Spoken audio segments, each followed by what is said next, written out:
everyone, welcome to my channel. If it's your first time joining, welcome. If you are a previous subscriber or you're coming from a previous video on my channel, welcome back.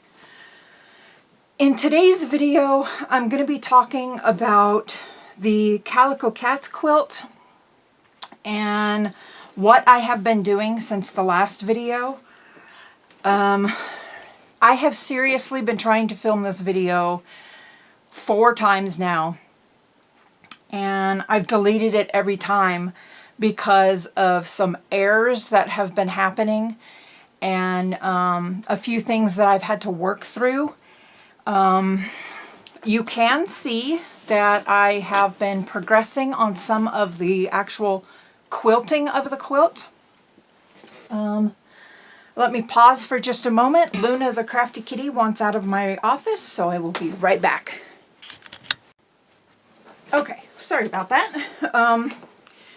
Okay, so as I was saying, you can see that I have been quilting some of the quilt, but maybe for some of you, if you can see right here in this area, this is the center of the quilt right here.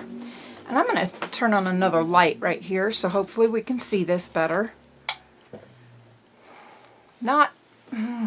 Crap. Okay, sorry. It's not much better, the lighting. I think it might actually be a little worse. Let me turn that back off. So right here in this portion of the quilt, I'll hold it up in just a moment after I explain it a little bit.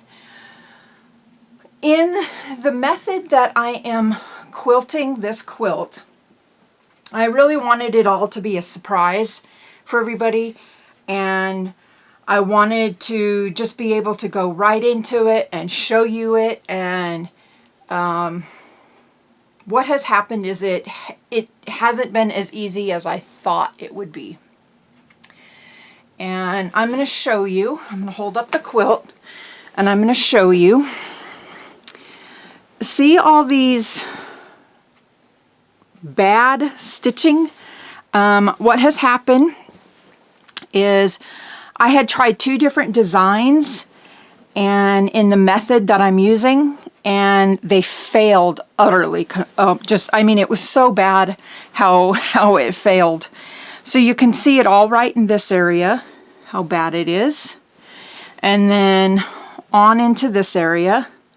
And then as I progress, it's gotten better and better because I changed the design into stippling. And you can see where some of the threads are still attached. And the reason why I've done that is because in this method that I'm using, if my threads haven't tied off quite as well as what I hope they do, I'll be able to go in and hand stitch in these little areas and tie off my threads. Sorry, I'm all out of breath. But the method that I have been using, this was what the big surprise was, that, well, I wanted it to be a surprise and it hasn't really turned out that way. But what I did is okay, here we go. So this is a large magnetic embroidery frame for my Pfaff embroidery machine. And what I wanted to do is, in a few videos back, I had said that I'd be finishing this quilt in a really exciting way. Definitely exciting for me. I purchased my Pfaff embroidery machine to be able to quilt with it because I am horrible at free motion quilting. And this is what you're able to do with end-to-end embroidery designs. You are able to get quilting that looks like it was done on a long arm or that you did free motion quilting. I am absolutely horrible at free motion quilting. So you're able to get designs to do end-to-end quilting. Well, when I first tried it, I just failed completely. The first motive or the quilt the quilt end-to-end design that I did was cats. And I'm going to show you, I think I have it up here. Give me just a second here. Okay, so what I did is I had purchased this design, and you can see that they are little cats and some kind of like swirls, loops. And what happened is that this top portion would stitch out perfectly. But then when it came down around to start doing this portion, it was stitching over the top of this. And I don't know why. I had the quilt all smoothed out and everything. It wasn't binding up on anything, catching up on anything. It just wasn't working for me. So I figured, well, maybe my FAF machine, since it's an older model, is just having a hard time reading this design. So after 2 times of picking out this design from this portion and this portion, it probably took me 2 hours to pick out the stitches. And I was very, very disappointed because I had my heart set on this design, being that it's a Calico cat quilt. Well, being so disappointed with it, I said I'm going to go look for another cat end-to-end or edge-to-edge quilting design. And then I found this one. And this is by Tattered Stitch Embroidery. And no fault of the designer or the seller of this design, just something happened again. The same thing happened. It was, the bottom portion was stitching over the top portion. And I'm seriously thinking at this point that it was user error. I was doing something wrong and I wasn't sure what I was doing. So I had purchased this stipple design that I am using now, a couple months back, in preparation for making quilts and doing them this way, because I knew I was going to be quilting with my embroidery machine. And then with watching other people on YouTube, I learned that magnetic embroidery hoops were the way to go for edge-to-edge quilting, because it's so much faster that you don't have to take it off the machine each time you need to move the quilt. You just pick up your frame, loop it over the top of your machine, and adjust the quilt. Well, I couldn't even get past the first motif that I was embroidering, the first edge-to-edge design. So I picked the stitches out and just, I was getting so frustrated. Well, with trial and error, I have figured it out. So I'm going to be progressing on the quilt, and I'm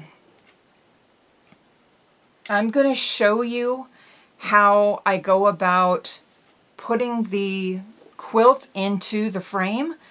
And once I show you that, I'm going to just put it on the machine. And I'm not sure if I'm going to put the camera down on the machine, because it seemed like whenever I did that to try to film it, all hell would break loose. And I don't know what it was. It was just errors over errors. And I don't want to curse it anymore. So I'm just going to show you how to put the frame on the quilt on the frame, and we're going to go from there. So usually what you want to do is you want to find the dead center of your quilt. And I did that here. You can see, hopefully you can see that kind of cross right here. And then I've got some of the lines drawn across the quilt. And what I was able to do with this quilt, let me find the pattern here, is that I learned that when trying to find my center was exactly down the center blocks here. So the third block in from each side. And it was down the center of those blocks. I'm still out of breath, sorry. And then I also learned that my center was across the center sashing. So that's right here. And the center sashing finished at 2 inches. So I knew that 1 inch in from each side would be my center. So I just matched up to the center, and that's where you place your embroidery frame onto the quilt. And I'm going to show you that even though we know, excuse me, even though we already have this portion embroidered, I'm still going to go ahead and show you how to put it into the hoop. Give me just a moment. I am going to remove the embroidery unit so we can have a little more room here, and I will be right back. Okay, so I have the embroidery unit removed from the machine just so we have a little bit more room here, so I can show you how you're going to attach your hoop to your quilt for the first time. From a lot of the videos that I've seen by other people, you want to start in the middle, but I have seen some other people start from one side. And from what I understand is there's no right way and there's no wrong way. So I think it's basically kind of preference. Part of the reason I think why you're supposed to start from the middle is so that when you do get to an edge, like I have on this side, is you're going to want to run your design off the side of the quilt so it looks more like it was done on a long arm.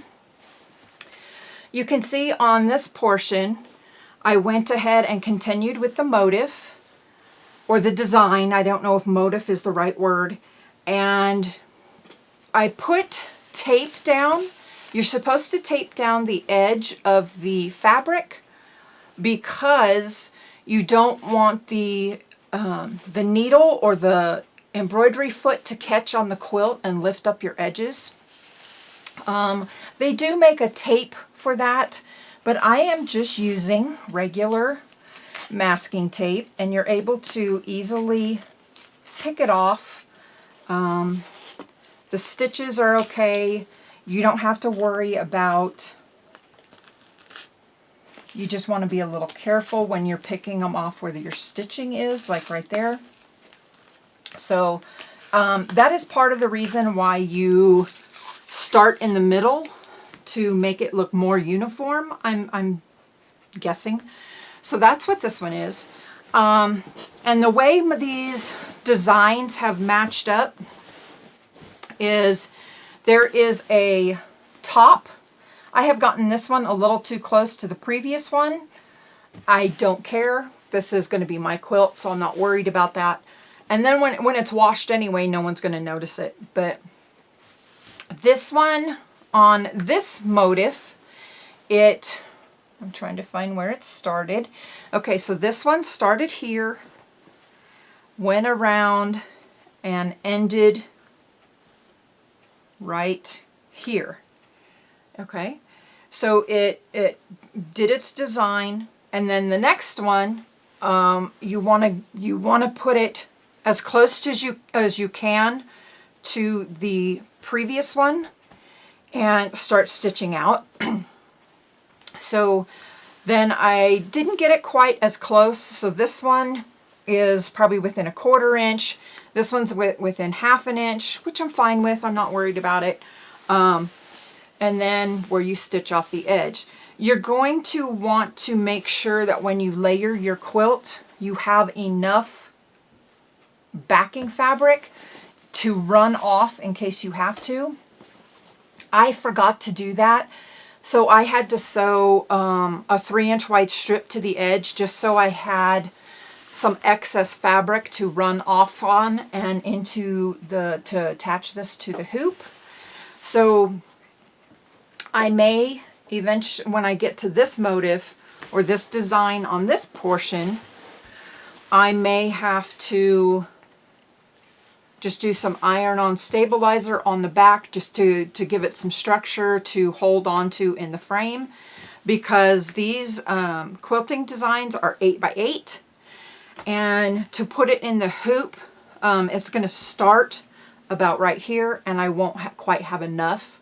So I've seen videos where it says just iron on some stabilizer to the back of it, so in that portion you have enough fabric to attach to your hoop. Okay, so I know I'm kind of going all off track. So we're going to go back to the center,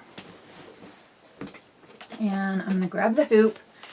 And in storing your, or if you purchase one of these hoops, you want to keep this piece of plastic, and the plastic is for storing your hoop, because when you take it apart and if you just put your hoop on, these magnets are really super tight, and they do have some little grooves here for gripping it to remove it, but they are very tight. So this is for storing your hoop, and you just store it like so. You don't want to hang it up, because I don't think the magnet, see, it with a little jostling, it starts to come out. So you just need to be really careful about the way you store these particular hoops. I'm just storing it down on the floor, leaned up against a shelf for now, until I find another place to store it. Okay, so what you're going to do to put your hoop onto your quilt for the first time, you're going to lay your quilt out. You're going to take your bottom hoop and you're going to place it under the quilt. So first, before I do that, for anybody that's a little insecure about using one of these types of magnetic hoops, I got my hoop used, but you can purchase, these are dime magnetic hoops, which is Designs in Machine Embroidery, so D-I-M-E, dime. And in one of their videos, it tells you that these types of embroidery frames are safe for your machine. And I'm going to show you why. So you see you got your bottom hoop, it's all metal. Your top hoop is all encased in this like plastic, and you don't even see your magnets. You don't see them, they're inside. And when you put it down, it's nice and tight. Now, if I was to take this back off, you can see I have a pair of scissors here, and those scissors are going to stick to the hoop. Okay, like so. Maybe not this particular pair as well, but they stick to the hoop. Okay. So what happens when you put the hoop back together?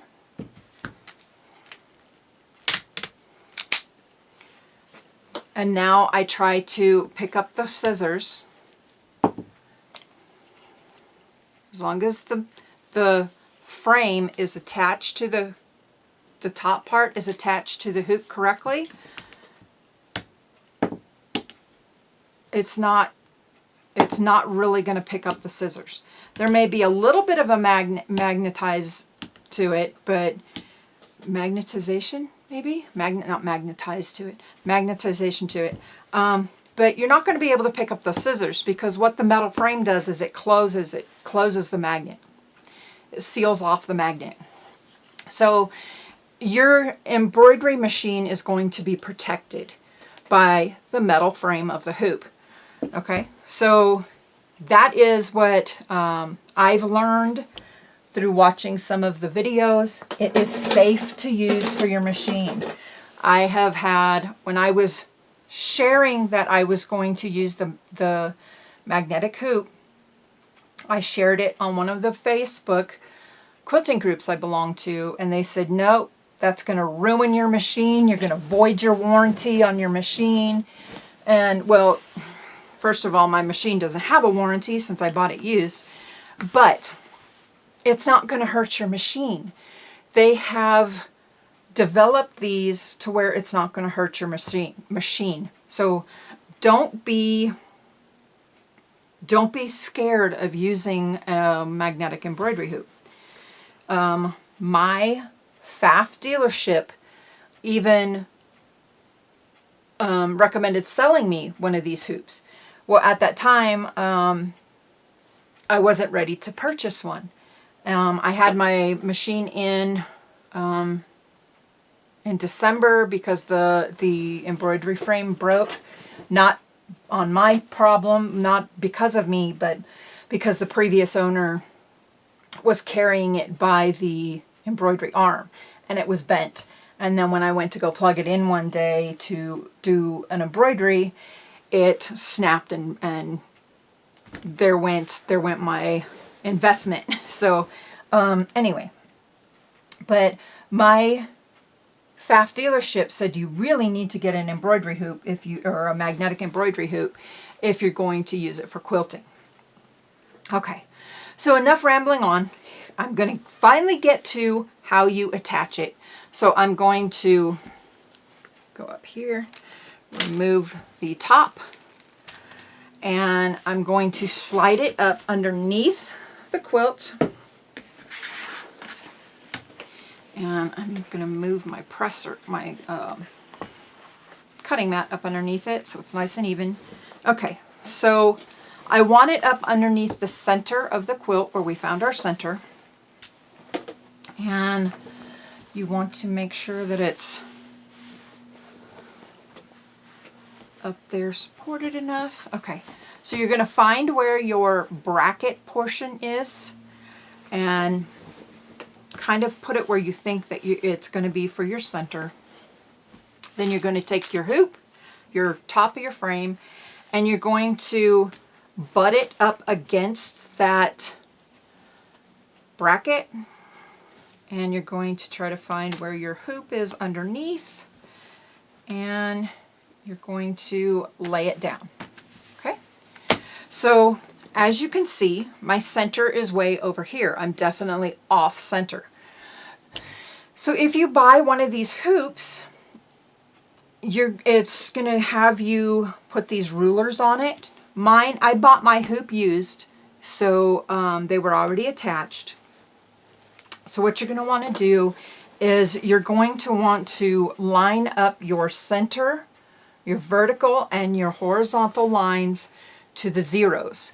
So now what I want to do is I'm going to pick this back up, and I'm going to scooch my quilt, and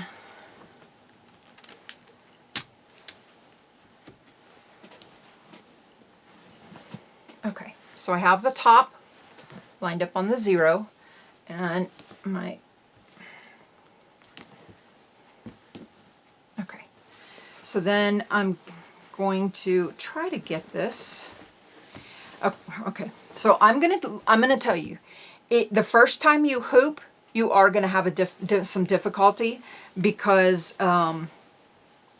you want to get it just right. I know I wanted to get it just right.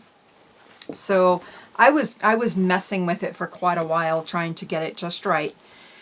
I don't know if there's some tips on making it easier, but I'm still gonna probably research on YouTube videos to like hooping hacks, things like that.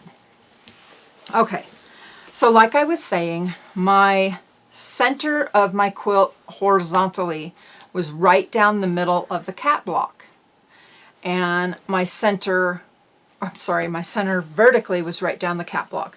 My center horizontally was right down the middle sashing strip, and again it was right down this middle sashing strip. And I know that this strip finished 2 inches, so I just went in 1 inch. So now my zero's up here, and my line is here. So I need to adjust it that much, and I need to pull down. Nope, I need to pull up. Okay. And you're able to lift it up a little and adjust it as you go. You can kind of tug on the quilt a little bit. I did spray base my quilt, which I'm not sure I'll ever do again. Just, I had some difficulties doing that. Okay, so that is how you are going to center up your quilt in the embroidery frame. Then you're going to go to your machine. You're going to select your embroidery design that you will be using for your top quilting. And it's just going to, I didn't center my needle up at all. I wanted it to look random. There are some people that say that you should center it up. And I'd recommend that you'd watch some videos on that. I wanted it to look random. I didn't want my design to start right in the center. I wanted the eye to kind of move a little bit better. And so the top of my design starts up here, and the bottom one finishes right here. Okay. So that is how you hoop your design. I am going to move down to the next motive. So I am going to take my hoop back off, and my next design starts down here, and I'm just going to, so the previous design, the first design finished here, and when you match up your next design, it's going to be a little off, and that's to make it so it doesn't look like here's a design, here's a design, here's a design. So it's going to kind of blend it in naturally. Okay, so it ended here, and the next design ended here. So I'm going to want to frame so I can get this portion to where my next design is going to start. And I'm going to move it up where I think it's going to be, and I'm just going to pop the top on.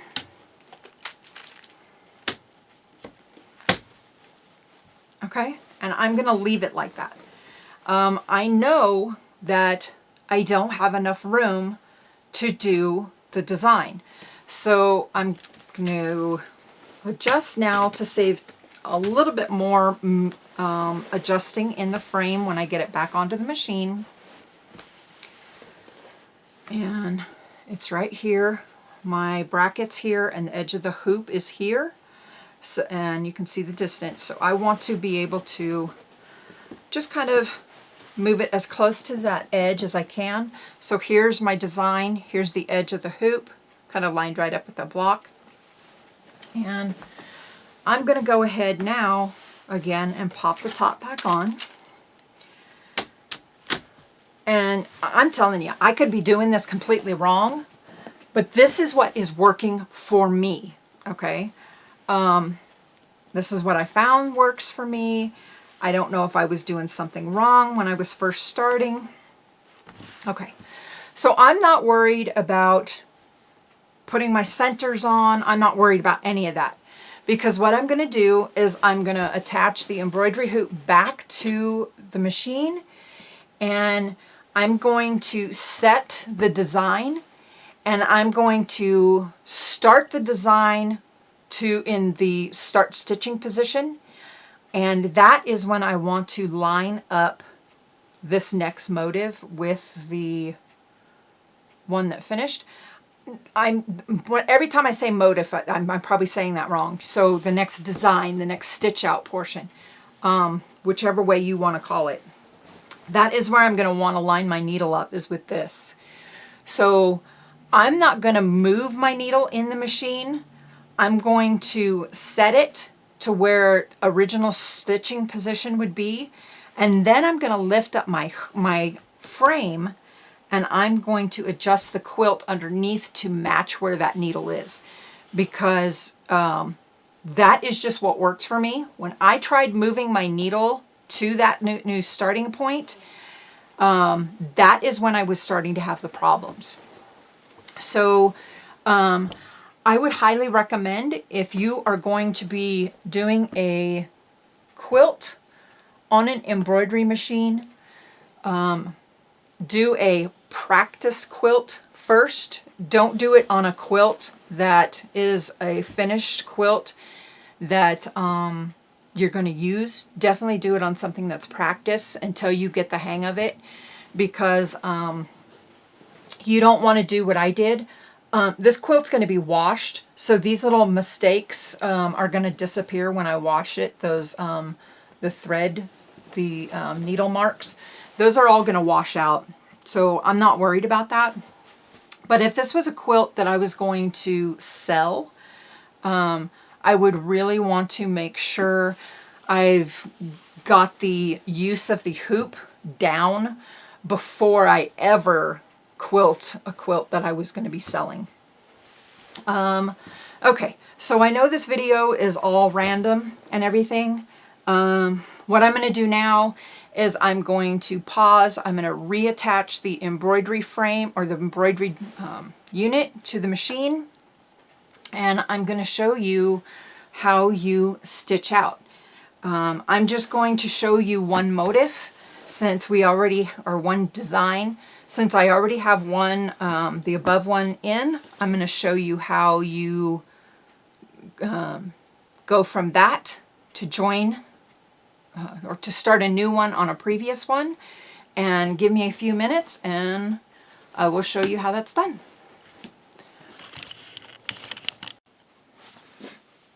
Okay, so I have the camera adjusted to the front of the machine, and I have my embroidery foot. It is called a dynamic spring foot. Hopefully you can see that okay. And I paid $49.99 or $49.95 for this at my dealership. And it'll tell you that it's for your Creative 4.0, 2.0, whatever your machine is, it'll tell you. And this is for free motion quilting and embroidery. And I purchased it because the embroidery foot that came with the machine, I actually wanted the spring foot, so I went ahead and purchased that. Okay, so we're going to go ahead and turn on the machine. My machine does take a minute to start up because it is an older computerized machine. So let's give that just a moment. You can see the screen pop on.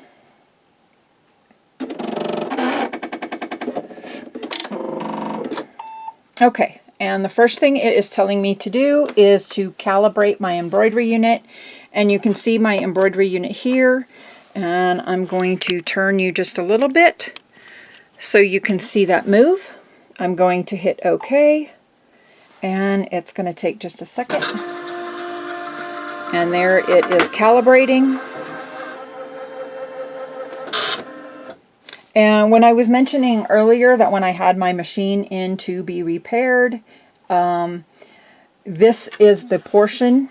There's a little piece of metal back here on this piece that snapped because the previous owner was picking it up by this embroidery unit.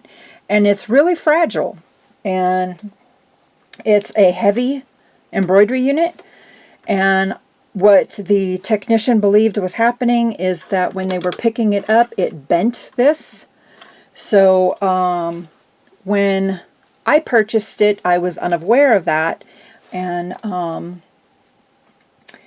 I ended up having to buy a whole brand new unit. If I would have purchased brand new in box, it would have been $2,000. And I was lucky that my FAF embroidery store had a out of box unit in their storage, and I was able to get it for $600, I believe it was. So they made me a really excellent deal.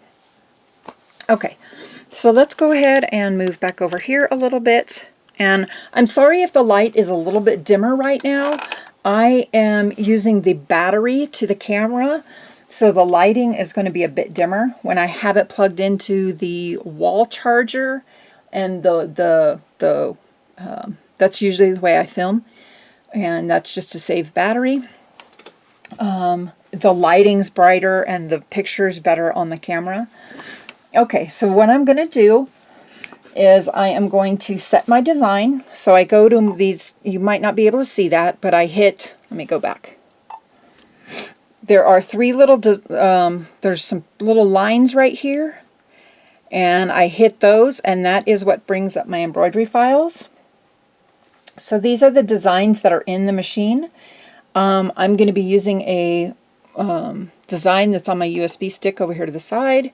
So I'm going to hit File, and I'm going to hit USB.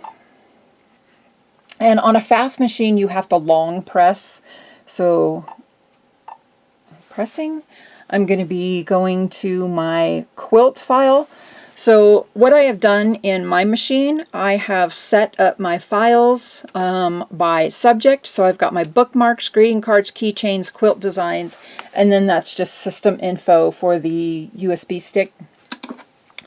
But I can also go from icon view, whoops, to a list view, and the list view just works better for me. So I'm going to hit my quilt and redwork designs, and it just takes a little second because I've got a lot of files on there. Okay, so mine, the particular design I am using is all under my subfile of all other formats. I'm using Quilt Block 3. I'm doing single run. Single run is just one stitching of the design. Triple run is the same design, but it's stitching it over 3 times for a bolder look. Okay, so I'm just doing single. Okay, so then it's going to bring up the file or the format of your machine. Mine, I'm using a FAF machine, so it is VP3.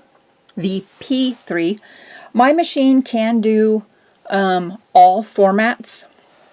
It states in the manual.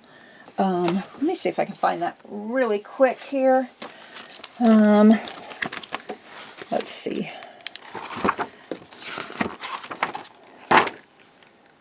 So, files, okay, it'll tell me files and folders.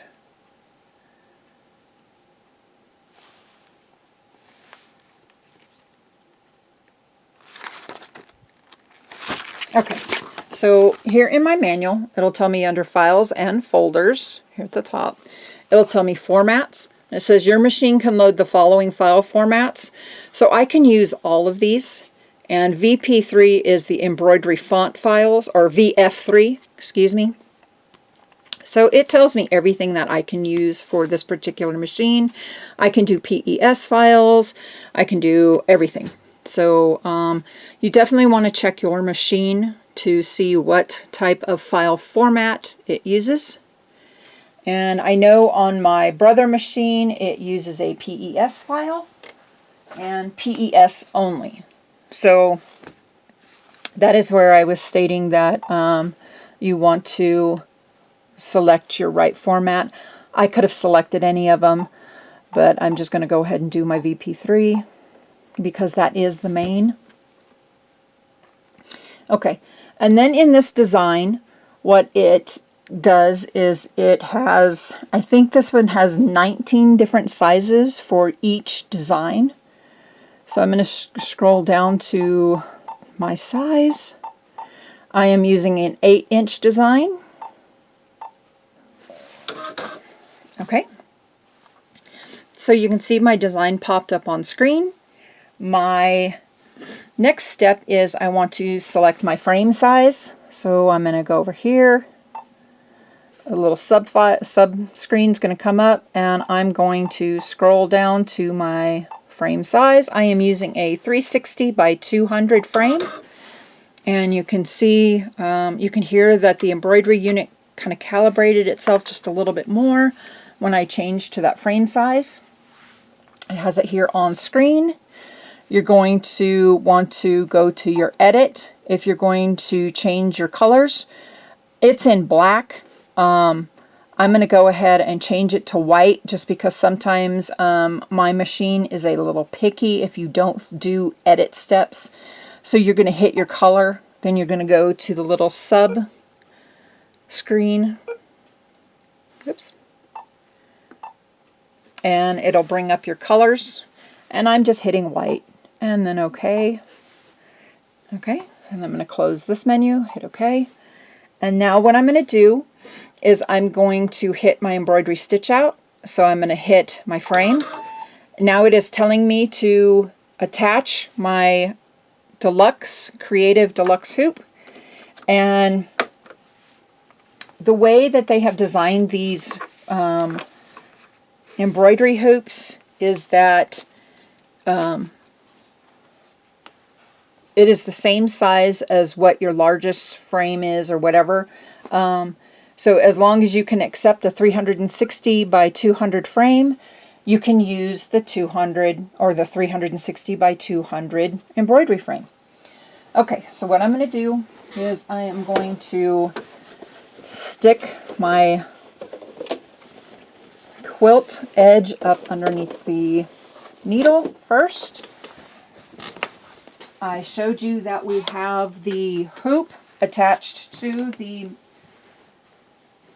quilt. You're going to want to take your plastic and slide it up underneath the hoop every time you move it when you have a quilt on it, because if you don't, it's just going to distort what you have up on the hoop. Okay. Whoops, I'm sorry about that. Okay, so now you'll see that I can't get it up underneath because now I have to slide the plastic up out from under it. And now I can go in and it's telling me attach my hoop. So I'm going to go ahead and slide the hoop into the embroidery unit. I have it snapped in. Now what you want to do is you want to come to the back of your quilt, smooth it all out as best as you can behind it so the quilt is all spread out. And you're going to want to take your edge and try to roll it up if you haven't already rolled it before. Dime does make some, I think they're called a hoop protector or a hoop, I'm not sure of the exact name, but they're these little L shapes that clip on between the bottom layer of the hoop and the magnetic layer. And once you have your quilt in, you're going to lift the edge and you're going to put those in. And it's just a metal piece that comes up and it protects, it's just a barrier to so the fabric doesn't come over the top. Okay, so now I have my hoop attached. You can see that the design is pretty loose in there. You can see that. So I'm going to hit OK. I'm going to hit my stitch. Okay, that is, it moved to the starting position.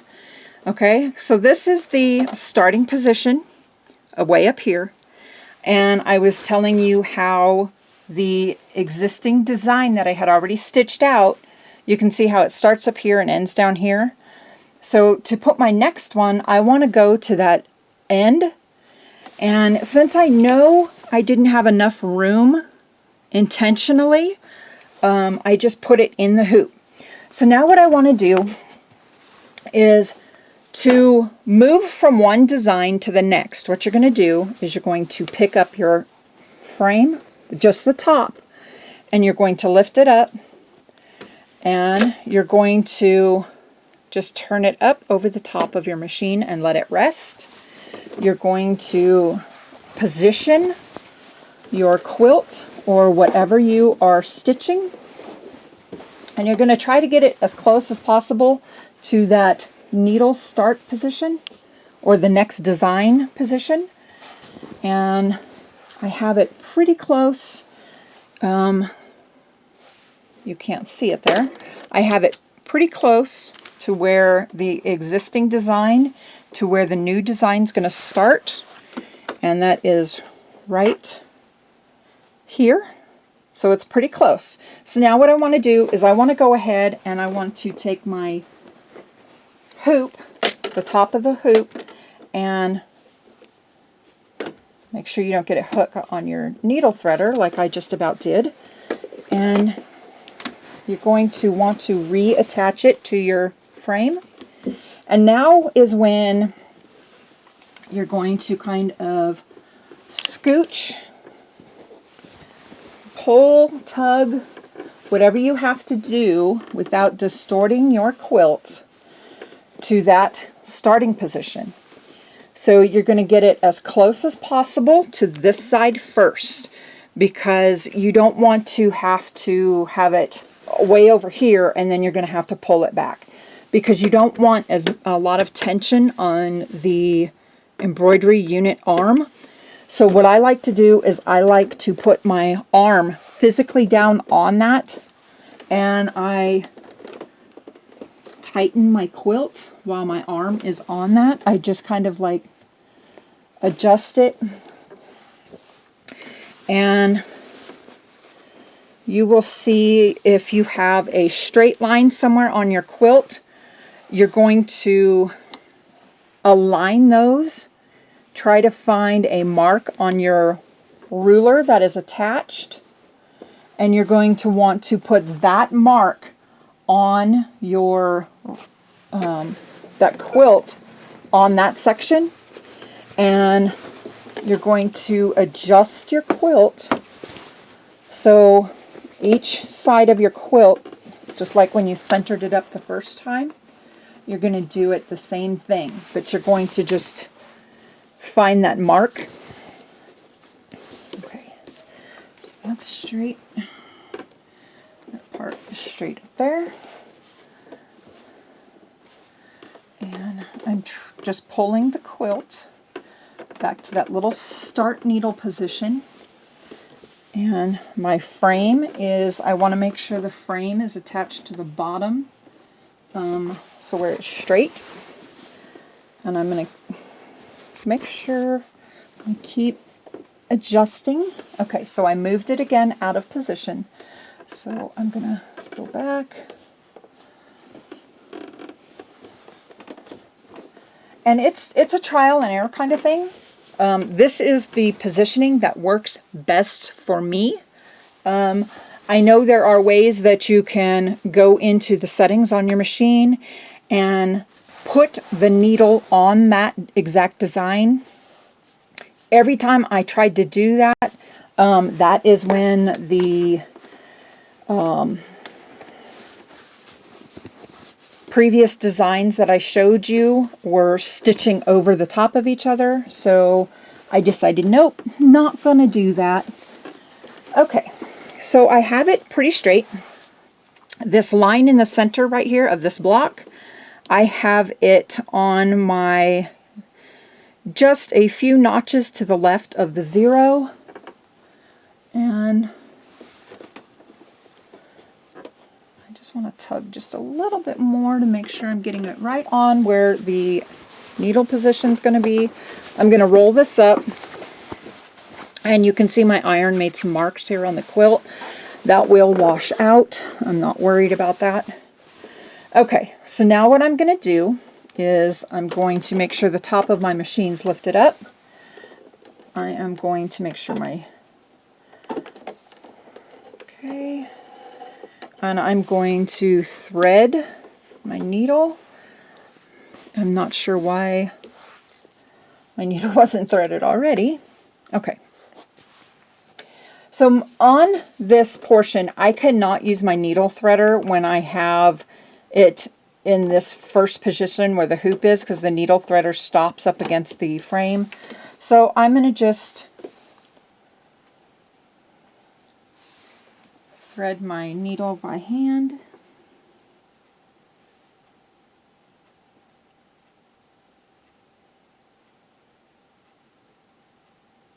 try to.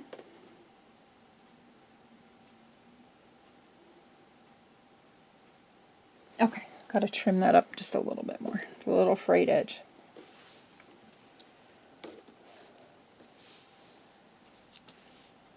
Okay.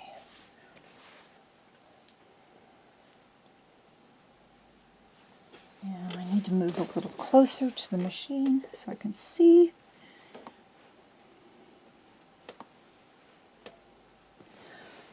Hopefully my big ol' head's not getting in the way.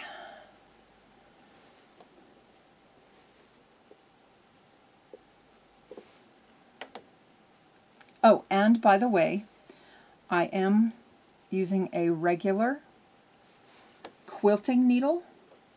I am not using an embroidery needle for this part. Oh, darn it. Okay, so I'm going to thread this off camera. Give me just a moment. Okay, so I have the needle threaded. Sorry about that. I just couldn't get it in there right. Okay, so now what I want to do is, for my machine, I can't use my needle up, needle down for some reason while it's in the embroidery mode. I don't know why.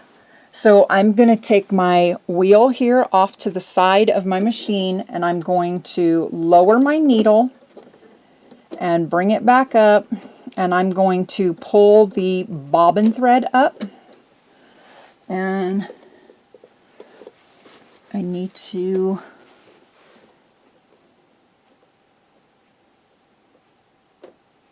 okay, so it didn't pull the bobbin thread up on that one, so I'm going to try again. And for some reason it's not pulling my bobbin thread up. I am going to go ahead and start my stitching anyway, because I'm not positive if it ties off. You'll see in just a moment what I mean by that. So at this point, depending on your machine, you're either just going to hit start or you're going to push your button. If I push my button on the machine again, it's going to tell me to recalibrate the machine and take the hoop off. And I really don't want to do that. I was having a lot of mistakes with that. Okay, so I'm going to just make sure my speed is right in the middle, so I'm going to just leave it at that. I am going to hold my thread tail, start stitching. Okay. Okay, so now it's telling me check my needle thread. I do not know why it did that, so let's go ahead and do that. I'm going to go back stitches to the beginning. Okay, so now I'm going to try to bring that thread back up. And it didn't work. Okay, so it's not bringing up my thread. What I'm going to do is, the reason why it told me to check my needle thread is because I believe I didn't have it stuck down through the eye of the foot.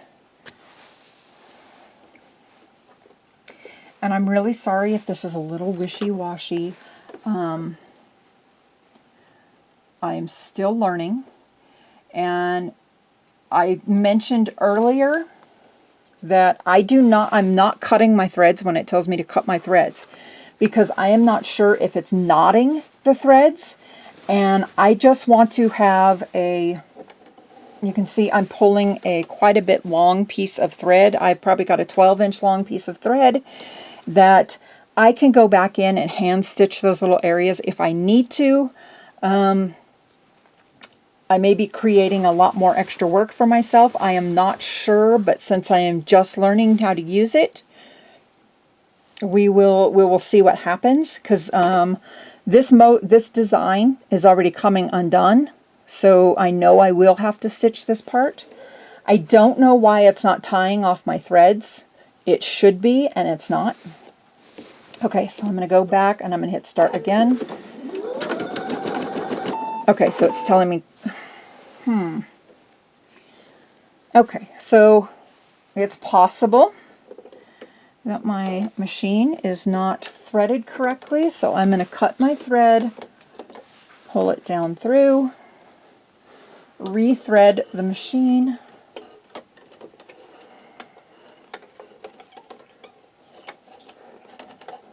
Okay.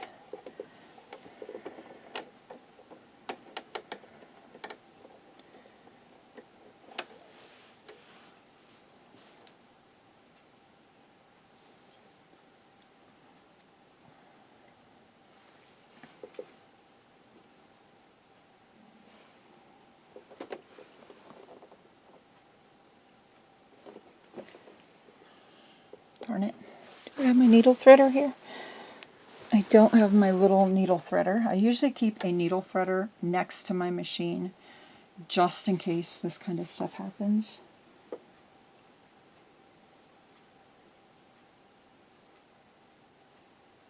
Come on, get in there. Okay. I am going to switch to my sewing glasses. I had a pair of custom-made glasses done where I am able to see. They're like a bifocal glasses that I'm able to see better up close while I'm sewing. My eye doctor is also a quilter, and I never knew you could have sewing glasses made. And she said, oh yeah, she says, I can... Dang it. Okay, sorry. Okay, I'm going to pause again and rethread. I'll be right back. Okay, so I have it rethreaded. I'm going to go back to the beginning.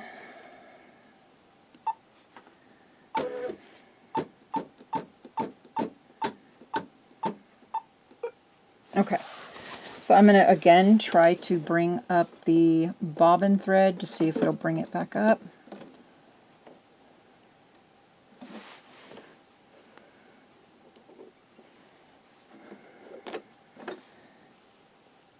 And it's, for some reason, it's just not bringing up that bobbin thread, so I'm going to have to back stitch on here like I, with the thread tail, and hide my knots, hide my thread tails into the quilt. Okay, so I'm going to go ahead and try to start the stitch out again, and we are going to see what happens.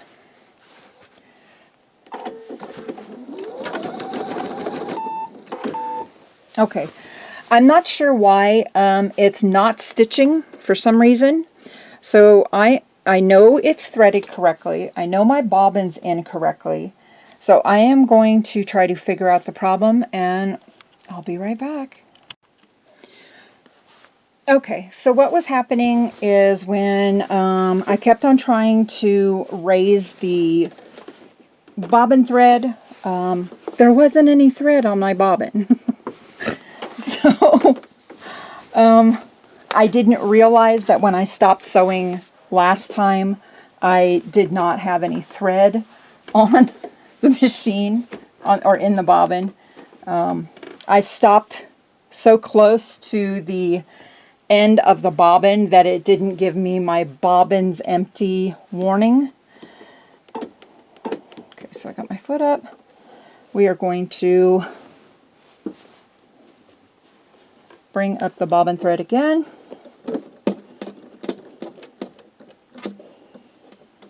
Okay, I think it brought it up this time.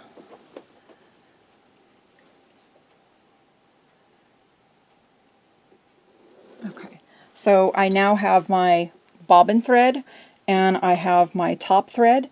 With each design that you go to stitch out, you want to bring up your bobbin thread, and that's going to let you tie off if it's not already programmed into the design to tie off. That'll let you tie off and then bury your threads. Okay, so now, knock on wood, the fourth or fifth time is going to be a charm on this one. Okay, so let's press start again. Okay, so now it's telling me cut thread. I'm not cutting my thread tails, I'm just going to leave them. And like I said, that way I can tie off if I have to do it by hand and bury those thread tails. And this design is going to take 4 minutes to stitch out. And I'm going to hold my edge here so it doesn't get up underneath. You want to make sure the side of your quilt over here does not get caught up underneath the machine. I'm going to make sure that the back is moving freely. And we are going to, whoops, darn it. We are going to go ahead and stitch out. And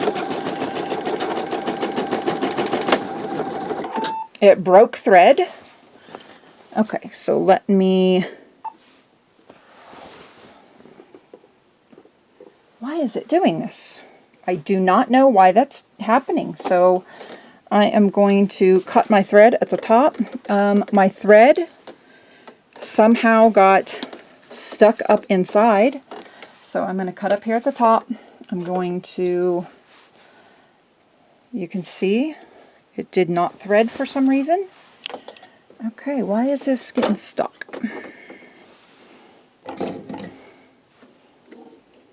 Okay, so somehow it knotted up here at the top on my thread guide, and it broke the thread. So instead of picking out those couple inches, I'm going to again just go back to the beginning,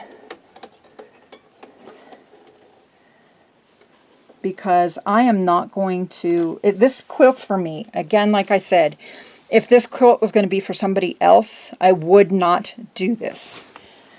So I can use my thread, my threader now, because it's not on the edge where my frame was blocking it. Okay.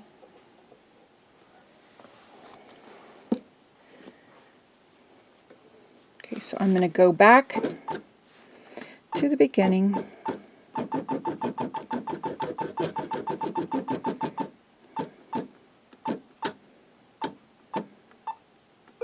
Okay, and I'm going to just start stitching again.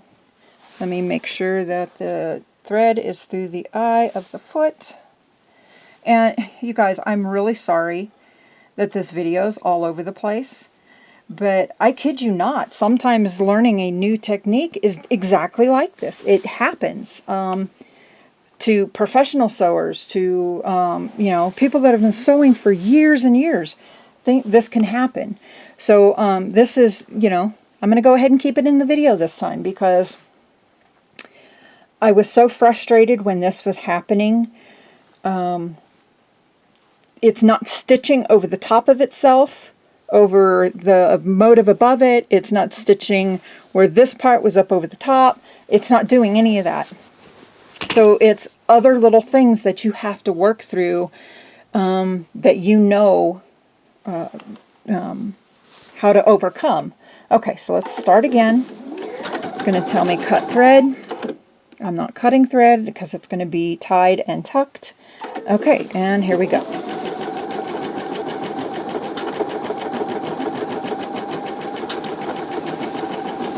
So this one's actually going to take 5 minutes to stitch out. I am holding the edge of the quilt so it doesn't get up underneath the hoop.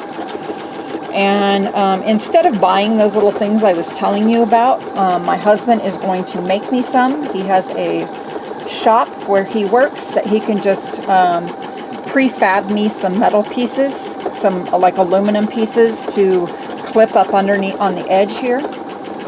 And I'm going to stop right here because I have a little pucker right there that, okay, there we go.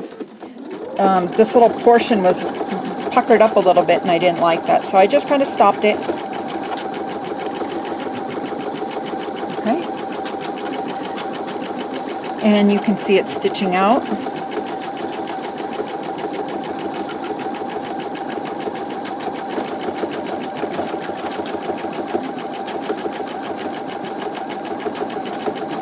And this is basically doing my free motion quilting for me.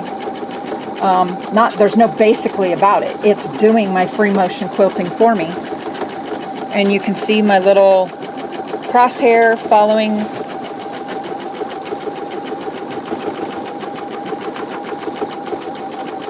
And I mean, it does with anything. It takes practice to get it right. So it's almost, it's 3/4 of the way already finished.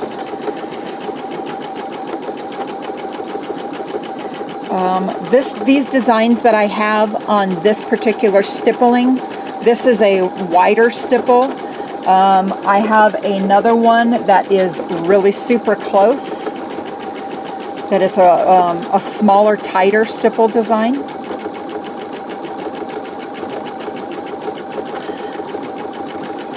Okay, so this one is kind of stitching over the top itself a little bit. I don't really care because it's not a lot. I will show you what I mean in just a moment when this finishes and I take it off.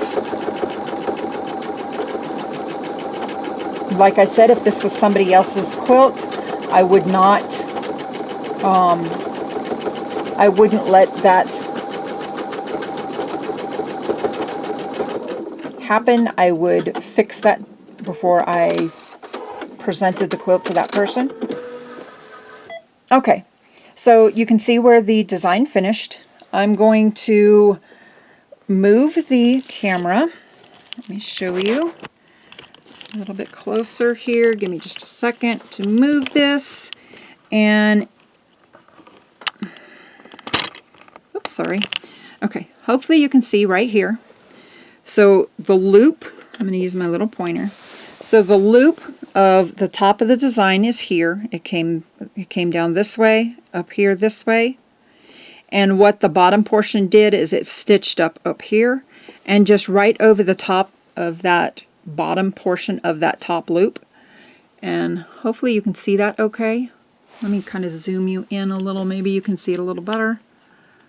There you go. You can see right here where just that little tiny portion. And I'm not worried about that little portion, like I said, because this quilt is for myself. If it was for somebody else, I would not let that happen, okay?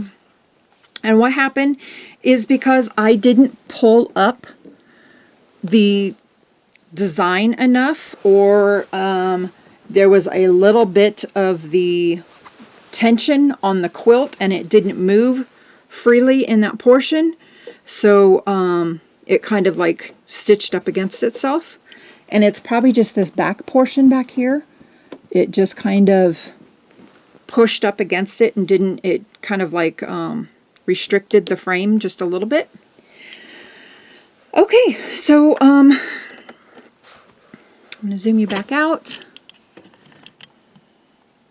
And that is what that design looks like. I'm sorry, this video has been all over the place.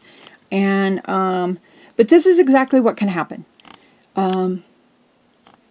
I tried filming this video 4 or 5 times, and it just, I never had, it's just, you can see, I just had mistakes, things happen, and now you know exactly kind of what you can expect first time using a frame. You're going to have little errors and accidents. Practice, practice, practice on how to use these frames, because if I didn't follow my own words. I did not do that. I thought I watched enough videos, I can jump into it, and it's not going to be that hard. I know how to use an embroidery frame. I've been using this machine for a while. Well, no, it didn't happen that way. So, in the next video, I'm going to continue on quilting. I'm going to just show you progress of the quilt as we go along. I'll have some other little projects coming up soon, as well as I continue with the quilt in the background. So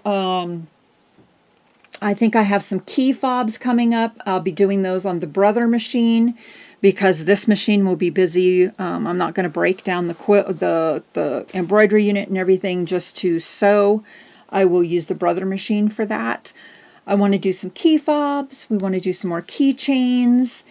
And yeah, so basically this is the end of the Calico Cats quilt series. Please, please, please comment down below. Let me know what you have thought of the series. And do you like that I break it all up into step-by-step videos? Or would you rather me film a portion, stop the video, go to the next step, film that portion, and edit everything all together so it looks like these professional videos? Or would you rather have me keep them in these formats that I'm doing? I know a lot of people have said that they like my no editing, or my no edit editing, if that makes sense. I leave my mistakes in the videos. My whole channel's based on that, to help work through them, other than not leaving my mistakes of the learning to use this darn hoop in the videos, because if I would have left those in, you would have heard some really bad frustration. I walked away from it several times, and I was getting very discouraged. But that's all part of learning something new. Yeah, please comment down below. Tell me what you think of this video series, and what would you like to see next. I really appreciate your guys' feedback, and thank you to all of you who have subscribed. I appreciate you all. You don't know how much your comments mean to me. I'm so humbled by your kindness, and yeah, let's just keep it coming. So please give it a thumbs up, subscribe if you haven't subscribed, and we will see you in the next video. Bye bye.